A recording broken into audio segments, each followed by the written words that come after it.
And what they do, man, it's your boy Eddy Bose Music representing the city of Sanford, Florida. And I just jumped off the porch with Dirty Glove Bastard. All I wanna know is, do you really love me? Will you hold me down or would you take it from me? Don't ever We got Eddy Bose off the porch with us today. What's happening? How you feeling today, bro? I'm feeling good. Good to be here, man. Glad to be here. Yeah, appreciate you coming by, man. Most All the way definitely. from Florida, right? Yes, sir. Sanford, Florida, 407. Yeah. What you been working on here in Atlanta for this trip? Just been networking, trying to get my clientele out, like as far as my music, just trying to build partnerships, telling people about who I am, going to meet and greet shows, auditions, went to the Lil Baby event, meet him and, get word of mouth advertising about my new album, just been promoting and things like that. Yeah. Yeah. What was it like meeting Baby? It was, I look at it like he a human being, like he normal just like me. But the only thing is like he up there. Yeah. It was a blessing though. Like it just very approachable person. Like when you on the outside looking in, like looking at a lot of artists, you wonder like how it would be like if I meet Lil Baby or Boosie or Masterpiece, something like are they approachable? Bro was really approachable. I talked to him about my album, let him know who was on my album, and he gave me some good advice and, saluted me. So it was tight, man. Like that, it was fire. Like, yeah. Yeah, that's hard. And yeah. And like, posting the picture on social media, everybody was like, oh man, you met Lil Baby. Like everybody can't say they met him, you know what I'm saying? So yeah, that was tight though. Yeah. And he signed my little CD and all that. So it was pretty dope. Nice event. Yeah, and you also auditioned for Making the Band, right? Yeah, I auditioned for Making the Band. Went out there. It was a last minute thing. Shout out to my brother Chris White, man. He wrote me on Instagram. He was like, man, you should do this. And I was like, oh, bet. I'm gonna be in Atlanta anyway Friday. I'm gonna sign up. And when I went to sign up on the website, my computer crashed. And I was like, man, bump that. I ain't finna do that no more. So like the Thursday before that Friday, I did it again. And I was like, dang, I just signed up for Making the Band. I went out there. A lot of people, man, so talented. And I'm like, dang, like this is crazy.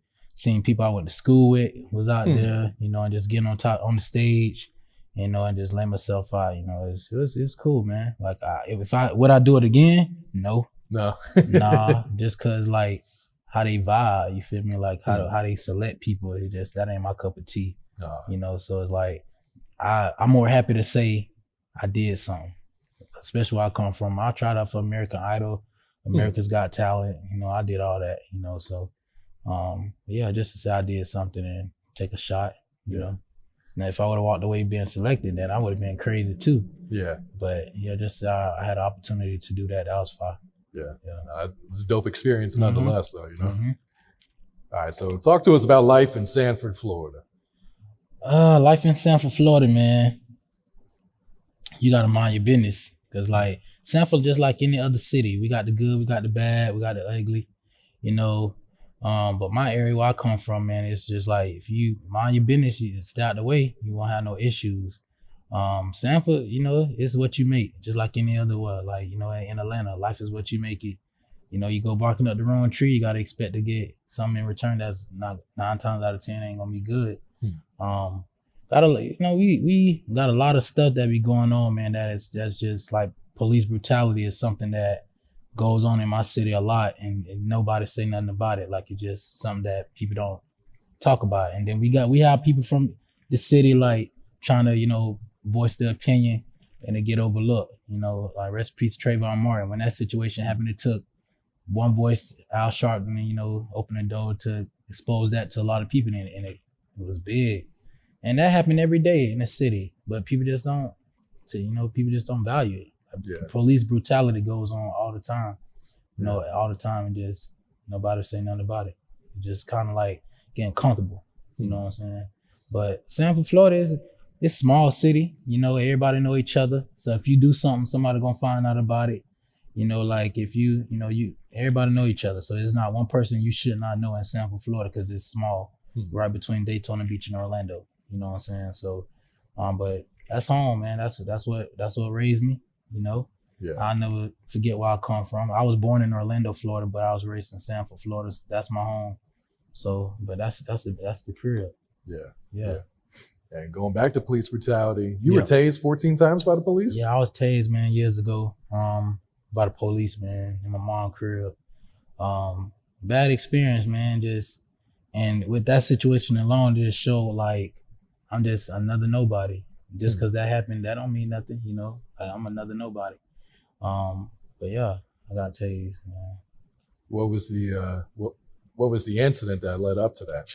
I don't know, man. Like, I can't even speak on it.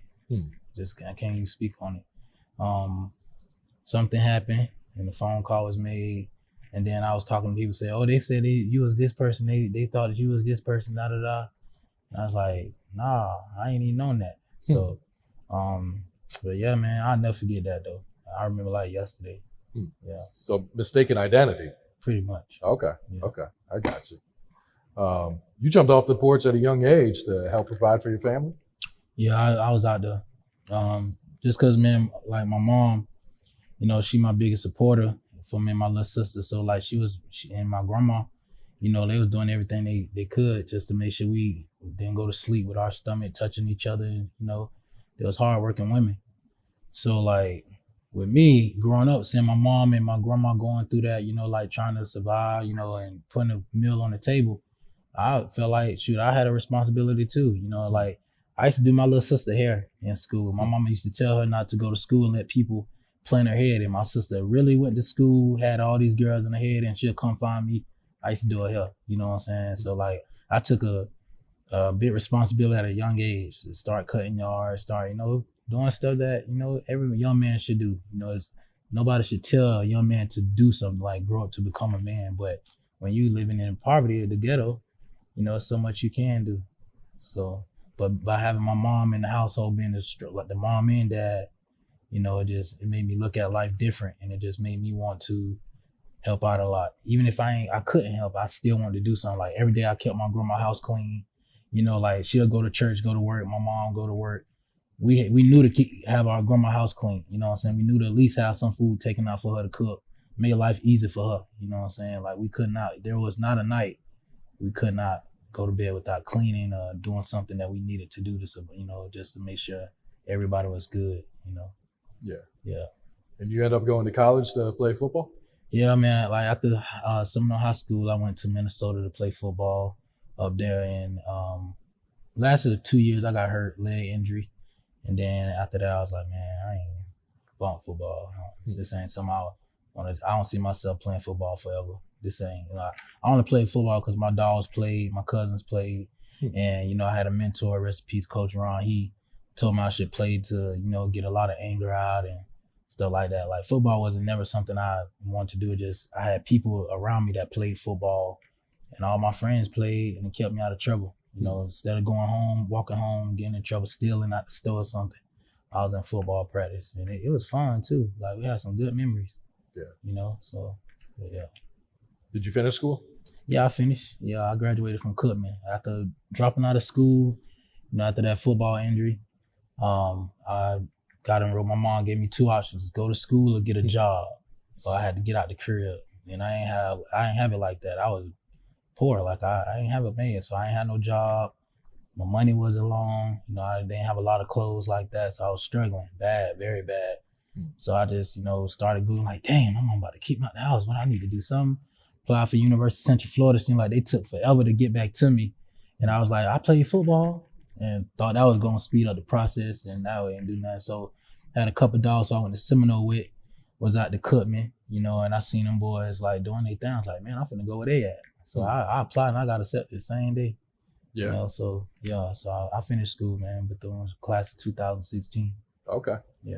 Was that tough for you to graduate there? You said what? Was it tough for you to graduate there? Heck yeah. I had the most, man, my roughest moments was through college. Although I had it growing up, that was hard because like I didn't have a lot of support. You know what I'm saying? I had to really figure out how to be a man on my own. I'm out here, and my mom should be like, stop calling me for everything. You gotta get to a point where you figuring this out yourself. Like get to a point where you doing what you gotta do. And I really had to figure it out, and I struggled too. You know what I'm saying?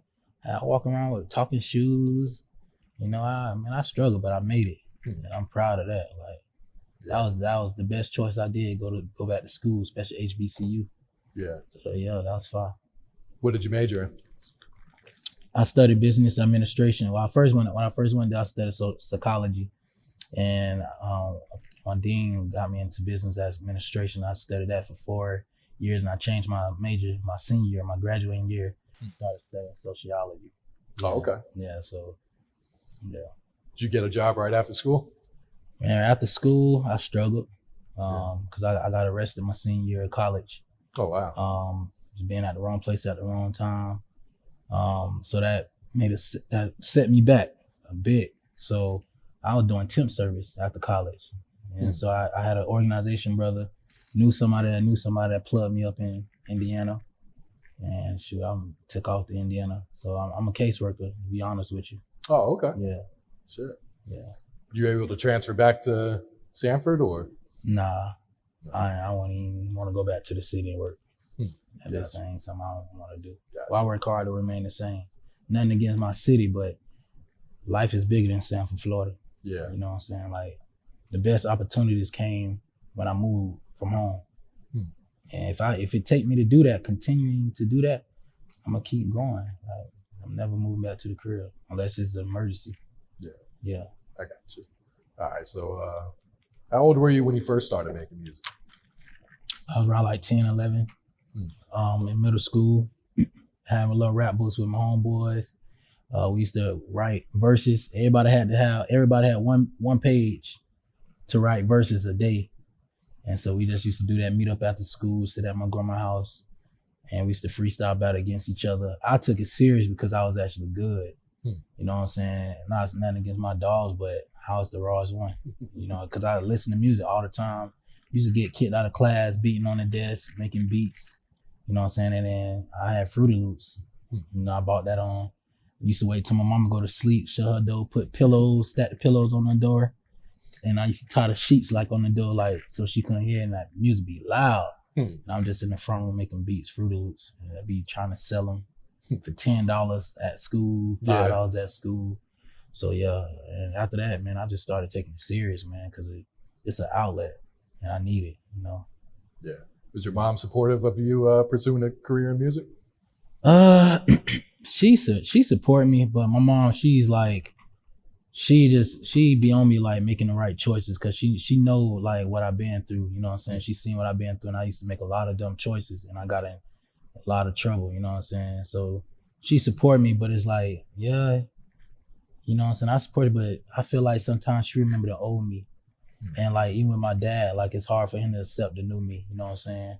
Because they remember like the younger me, the ignorant, immature, didn't want to listen to nobody, hot head. And now that I'm a shirt and tie man, you know what I'm saying? Like, you know how to hold a conversation, things like that, networking and helping people. They're like, dang, who is this man? And I feel like that still to this day. Like it's hard for them to accept me this way.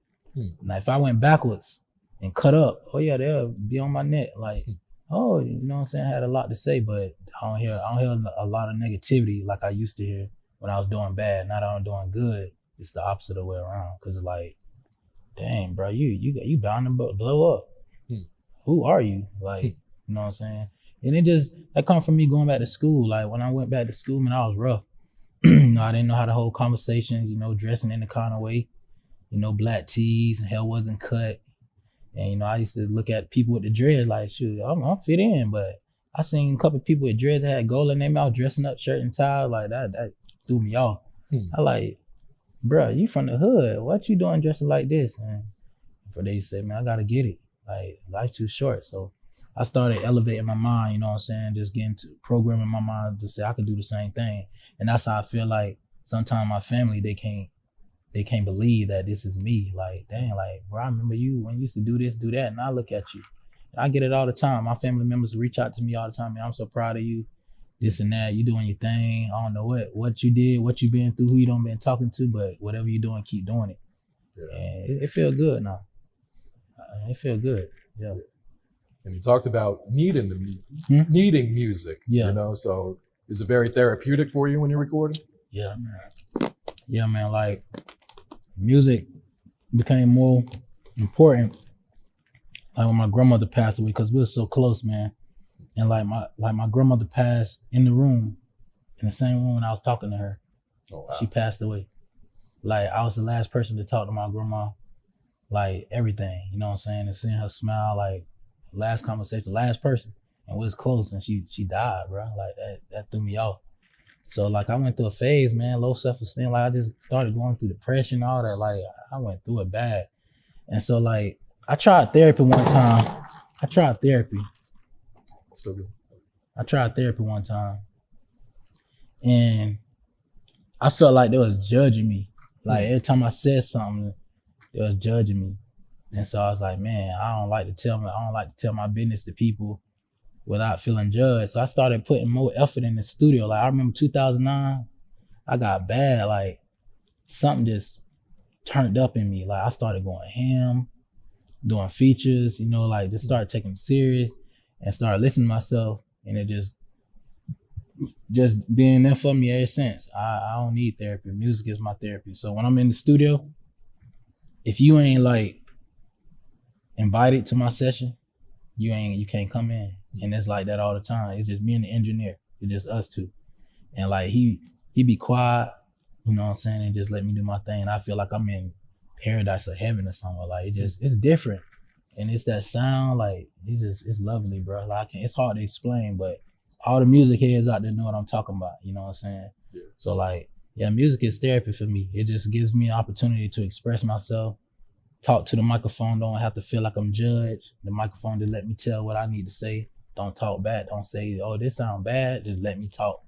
You know what I'm saying? That's what I be needing sometimes, just to express myself. So when I feel like I feel like I can't, vent to people, I go to the studio, and that'd be the best sessions ever. You know what I'm saying?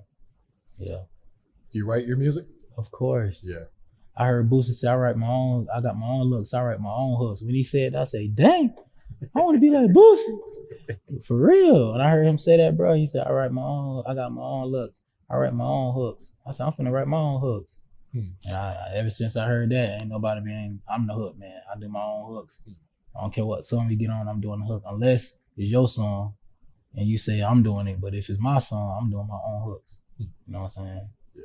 Yeah. All right, let's talk about this new album.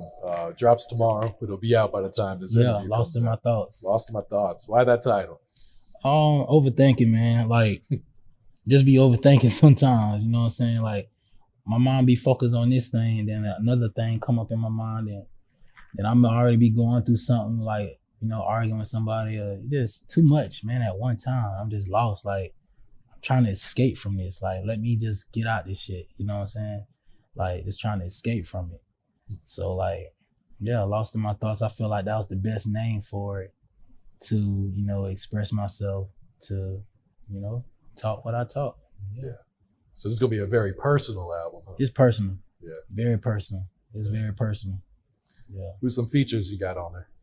I got that boy T-Rail. Shout out T-Rail. Okay. Got Young Cash from Nappy Boy Entertainment. Shout out to bro. And Mike Smith from 305. Okay. That's my hardest song right there.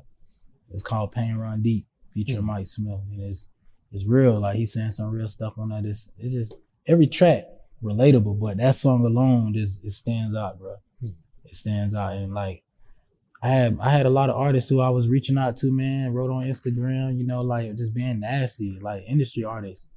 And like trying, like cold playing, like, bro, like y'all ain't really like that. You know what I'm saying? And just being nasty. And I reached out to these people. They, oh, what's up, bro? What can I do for you? This and that, da-da-da, whoop-de-whoop. And we made it happen. I was like, dang, I just did a song with T-Rail. Dang, I just did a song with Mike Smith. Whoever thought that? You know what I'm saying? I used to listen to Young Cash growing up and T-Pain a lot. Like T-Pain, one of my favorite artists, because I compare myself to Boosie, real life situations, and I compare myself to T-Pain because of the sound. Like T-Pain got that sound that I like. You know how to mix it up, you know what I'm saying? So like, I like that type of vibe. But yeah, I only got 3 artists on there that's featured. Okay. Yeah, 13 tracks. What about producer-wise? Who'd you work with? Drill on the track, Wood on the beat, Young Kilo, Heavy Keys. Drill on the track, my most used producer. So shout out to Drill on the track, man. Yeah. Yeah. You feel like this is your best project? This is my best one, bro. Yeah. My best one. Like, I ain't gonna lie, man, I spent a lot of money just alone on this album that I ever spent on a project ever. Even with studio time and features, like, you know what I'm saying? Like, yeah, I put a lot of effort into this, bro. So it sounds good, and I mean, I'm proud of myself. I don't care if I don't get one like. I know I like it. You know what I'm saying? Like, one listen, I'm gonna listen to it every day. Yeah. What's the single you plan to push on from this project? All I want to know is, do you really love me? Will you hold me down, and would you take it from me? Don't never let them know you really getting money, cause they want to see you lose and hope you getting nothing. I'm just thinking about them times I wasn't hearing from you. Would you like it if I told you the feelings done change? No matter what they all say, they hate it when you ballin'. Yeah. Yeah, that just go hard, bro. This is the second track on my album. Okay. Yeah. What videos do you plan to shoot? Do you have any already ready? Yeah, I'm gonna try to shoot that, especially ballin'. Got to do that one. Not perfect. Me and T-Rail was talking about, you know, shooting a video to the song we did called Smile on My Face. Try to shoot a video to all songs, to be honest with you. Yeah. I'm just gonna go in because every song is fire. And I won't be talking like that if I know it went hard. Like, I'm my biggest critic. So if I don't like it, ain't nobody gonna listen to it. But I like every song on this album. It's hard, bro. And I stand solid on that. How long did you work on this project? Be honest with you, it supposed to be out last year, like around September. Yeah. And I had 20 tracks on it, then I had 16, and then I dropped it down to 14. I was like, man, I'm just gonna do 13 tracks, say the rest for my next project. I got right now, I still got 20 songs already recorded already. Oh yeah. That nobody ain't listened to yet. So I'm saving them for the next project. Okay. Yeah. So, and they got features on there too. Oh yeah. Yeah. Big time. You think that one will drop this year or? Possibly. Okay. Summer. Yeah. Okay. Looking for that summer. Yeah. See, you do some charity work back home too, right? Yeah, man. And that's been something I was doing secretly. You know, like every year I've been doing this since I went to Bethune. Every year I pick like 7 kids from the community that I just be watching. Like, I go home and for the summer I just keep my eyes on, like, hey, what you doing today? Da da da. You know, we want to hang out. Da da da. And you know, I follow a lot of their parents. Like I say, everybody in Sanford know each other. So like, if I find out, oh, this your kid? Oh, okay. Now I see why you act like that towards, you know what I'm saying? So I pick 7 kids each year and just bless them with school supply. I've been doing this for probably like since 2012. Okay. Yeah, so I've been doing it for a long time. And I tell parents, don't tag me on social media. Don't put this in no newspaper. This ain't nothing I'm trying to get exposure. But like, I was talking to one of my NFL homies and he's like, man, you might as well just start your own annual event. You know, each year, try to bring somebody that's big, put it together. So this is the first year I'm trying it, like a big community event, putting it together right now for the kids, collecting donations and stuff. And trying to give out school supplies, and I want to bless a few kids with some bikes, you know, shoes. I seen T-Rail, very, very humble dude. Like, T-Rail passed out some shoes to the kids from Walmart. He went to Walmart and bought some shoes and stood out in front of Walmart with a sign saying, "They free, come get these." Oh wow! And he made a bid. Like, news was talking about everybody. That was the talk of the social media. Honestly, Twitter was going crazy. Yeah. And that gave me, I was like, man, I want to do that too. Not the same way, but I want to be able to go in Walmart to buy bikes, shoes, video game, you know, something like that to give like to the kids. So I'm planning to do that too. Like, you know, give away some bikes, you know, give away some stuff, some shoes, you know, stuff like that.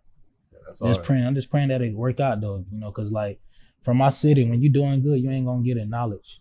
You know, people ain't gonna support you when you're doing good. But as soon as you do something bad, everybody gonna talk about you, to talk of social media, and it's just gonna go on and on and on and on. But like, what about the good stuff? And that's what be so confusing to me. Like, that's why one reason I love, because it's so negative. You know what I'm saying? Like, people ain't gonna praise you for what you're doing good.